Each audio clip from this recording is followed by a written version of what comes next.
मेरे प्रिय साथियों, जय हिंद। आप लोगों का हमारे channel study bye Rajpath sir में बहुत बहुत स्वागत है। तो इसके पहले हम लोग व्यंजन संधि के बारे में पढ़ रहे थे। तो व्यंजन संधि में 3 संधियाँ हो गई थी, यानी अच्युत्व संधि, खटुत्व संधि और जसत्व संधि। और आज चौथी हम आपको बताएंगे अपदांत जसत्व संधि। अपदांत जसत्व संधि। अपदांत जसत्व संधि, जिसका सूत्र है झलाम जस झसे। झलाम जसी झसी। झलाम जसी झसी।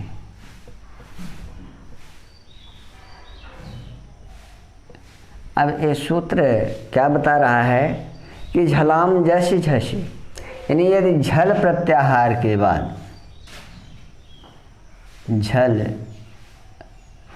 प्रत्याहार के बाद,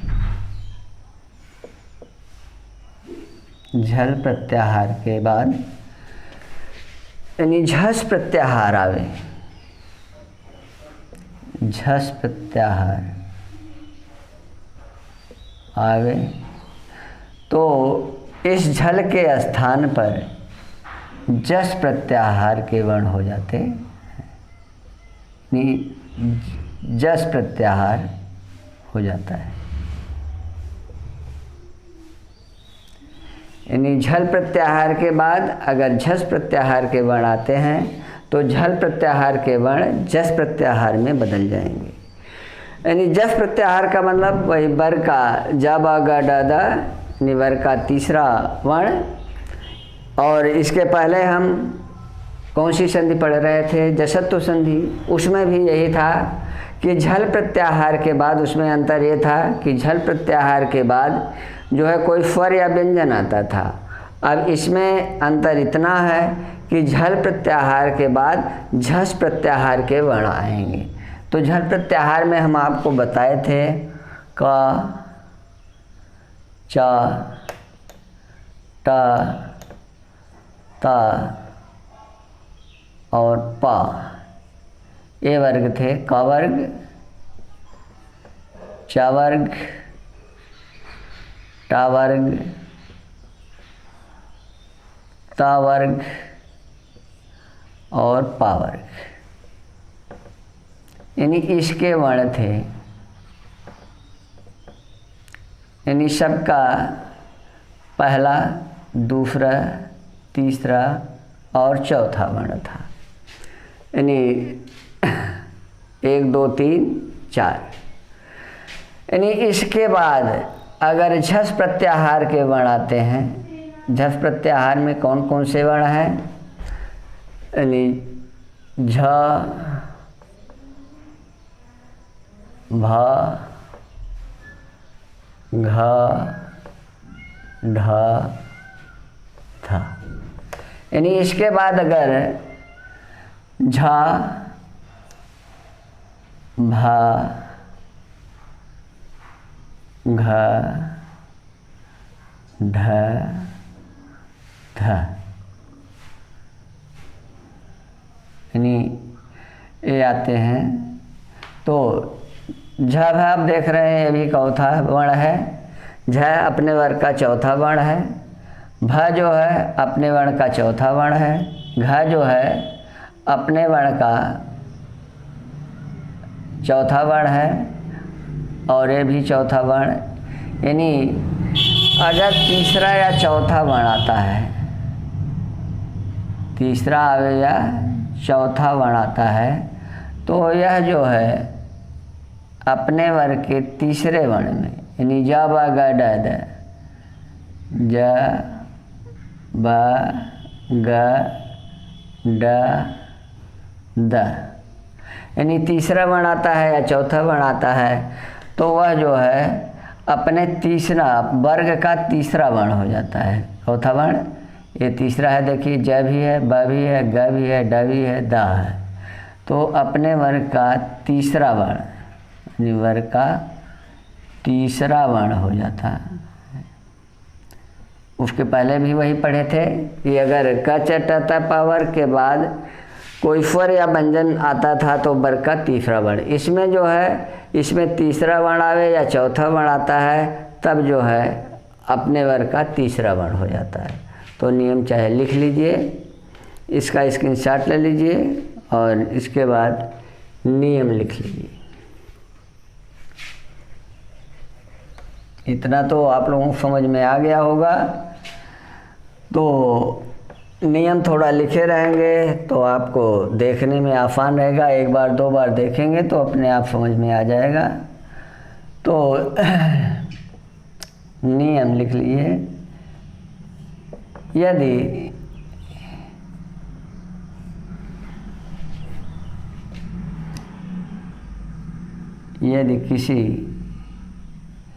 यदि झल प्रत्याहार के बाद, यदि झल प्रत्याहार के बाद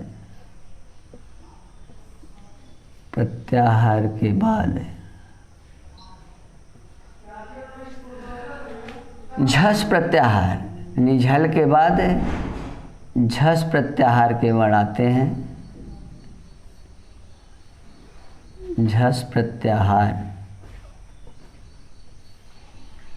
के वर्ण आते हैं, के वर्ण आते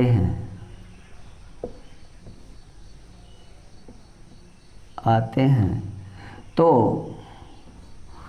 झल प्रत्याहार के वर्ण, तो झल प्रत्याहार के वर्ण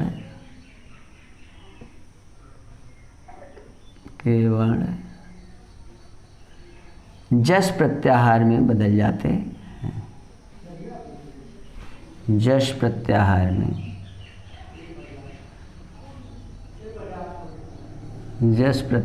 में बदल जाते हैं।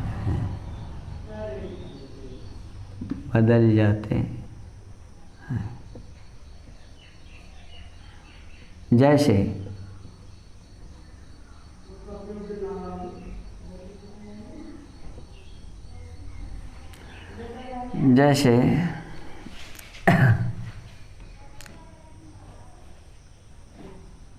शुद्ध धन धा, शुद्ध धन धा। अब देखिए शुद्ध में जो है यह अपदांत इसलिए है कि ये जो शुद्ध है ये धातु है, न कि कोई पद है, इसलिए इसे जो है अपदांत कहा गया है। और इसको जब शुद्ध और मेधा, ये अपने वर्ग का चौथा वर्ण है, और ये भी देखिए झस प्रत्याहार का अपने वर्ग का चौथा वर्ण है। तो यह जो है बता रहा है कि अपने वर्ग का तृतीय वर्ण हो जाता है, शुद्ध धन ध बन करके हो जाता है शुद्ध। क्या हो जाता है?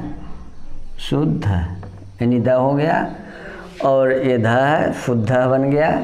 इसके बाद उसी तरह से बुध धन धी। अब देखिए यहाँ पर भी अपने वर्ग का चौथा वर्ण है और ये भी अपने वर्ग का चौथा वर्ण है। तो यह जो है झल प्रत्याहार का वर्ण है, तो यह बन करके हो जाएगा बुद्धि। क्या हो जाएगा? बुद्धि।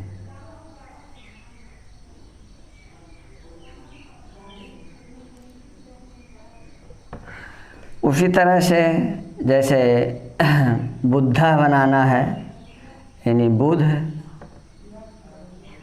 धन धा, ये भी देखिए झल प्रत्याहार का वर्ण है और ये झफ प्रत्याहार का वर्ण है, अपने वर्ग का चौथा वर्ण है, और यह भी जो है झल प्रत्याहार का वर्ण है।